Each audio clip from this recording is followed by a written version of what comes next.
Hello everyone, I'm your host Fadi Abrahman Mohammed. This is Sango Insights. Today we will discuss how to ask a rise in any organization. A lot of people have not been taught how the methods to ask for a rise in a company, in an institution, in an organization. So it is the responsibility of the employer to teach his staff to ask for a rise, or you can teach yourself to how to ask for a rise, because it is an essential thing. You can't be working for a company for a decade or even for 5 years and you are the main tool in that particular company and you remain with the same amount of salary, and the situation around you, everything around you is increasing rampantly. Now, this is a technique you need to learn, and if you don't learn it so well, it may come back to you and embarrass you and won't get anything. But if you skill yourself with this technique of asking a rise, and you master it so well, then you'll end up getting an uppercut, good bonuses, and you will be comfortable with that job of yours, rather than you having a frowning face because your boss refused to give you a rise. Now, I will give you 5 criteria, 5 hints, 5 ideas on how to ask for a rise in any organization. Number 1 is be a mathematician. What do I mean by be a mathematician? I mean this. You see, you don't go there with emotions. You don't go there with this self-belief that the bosses have to increase your salary. No. You be a mathematician. You tell them, since I joined your company, I've increased the retention of clients by maybe 15%. Our expenses have reduced by 20%. Our sales have increased by 25%. And since I'm the one who initiated these particular changes, I may ask for a rise. You see, that is the difference between you and that particular person. If you go there and you say, "Oh, I deserve a salary rise," without any evidence, without any formula, think nobody in his right mind will give you a rise that you're asking. Number 2 is ask at the right time. In fact, this is an imperative point, because people don't understand the right time to ask for a rise. Why am I saying so? Someone is asking for a rise when there is major changes that is occurring in the institution, or maybe someone influential in that particular company died, and you go there, you ask for a rise. If before even they talk about that issue, they will question your humanity. Are you even human? We have a catastrophe, and you are here asking for a rise. So the timing issue is a factor you need to see through it. Or a company has just started. Even the CEOs, they are not even getting salary, and you're going there, you want a salary, surely, at a startup. Or when the country is facing maybe recession, the inflations are high, the company sales are going down, the expenses are on the roof, and then you go to the boss and you ask him, "Hey, boss, even if the company is going down, I need you to rise my salary." No, that is not the correct way. That is not the correct etiquette to ask for a rise.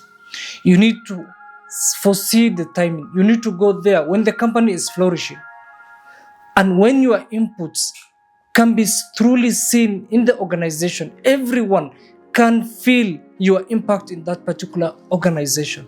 That is the time when you need to approach your superior, your bosses, your employees, and ask for a raise. So timing is an important factor when you want to ask for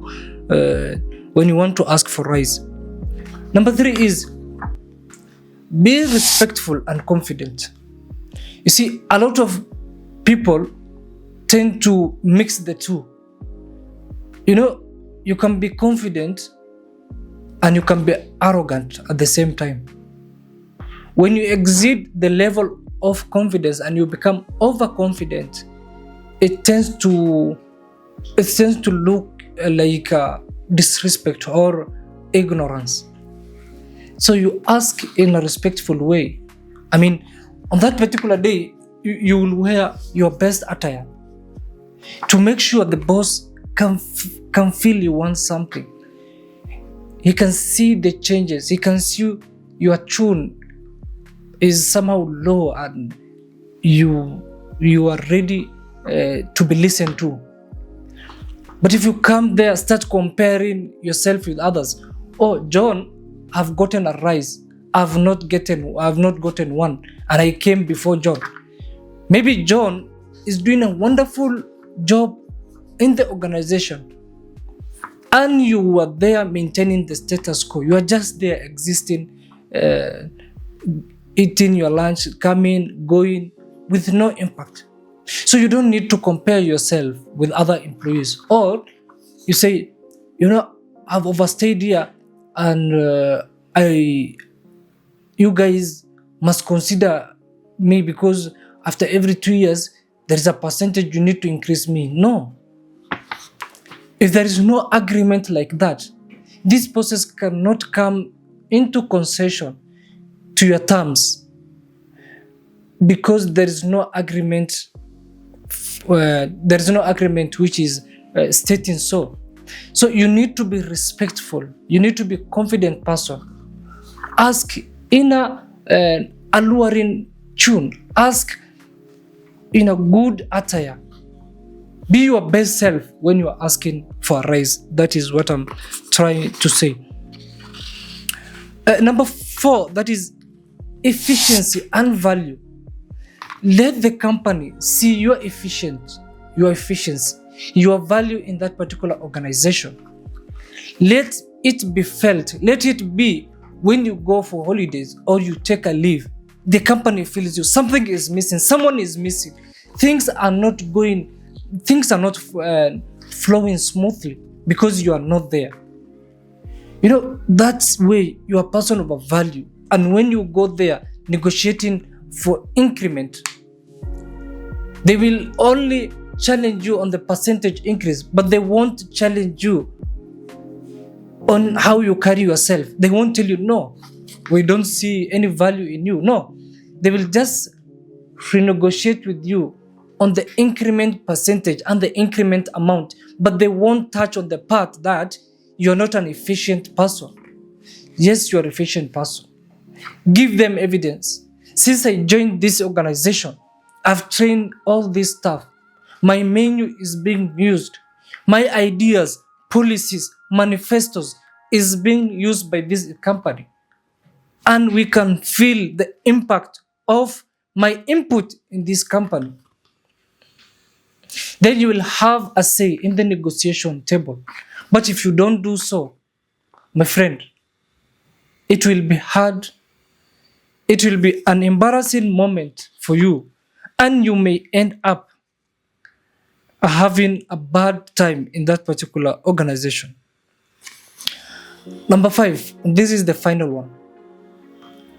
If no one is listening to you, and you have provided all those 4 aspects we have discussed now, and no one is listening to you, no one is giving you an ear, no one is valuing you at that particular company, quit that particular job and become an entrepreneur.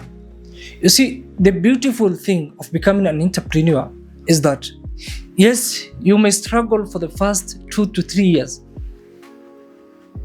And after you persevering and enduring for quite some years, one day you can decide that I will add my income or I will add my salary 50%. You see, you have the opportunity, you have the chance to play with your figures and give you the rise you always wanted. Entrepreneurship is not a hard journey.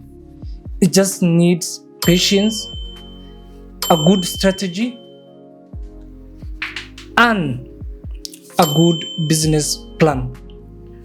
So, we have discussed 5 criteria, 5 categories for you to get a good rise in a company, in an organization, and in an institution.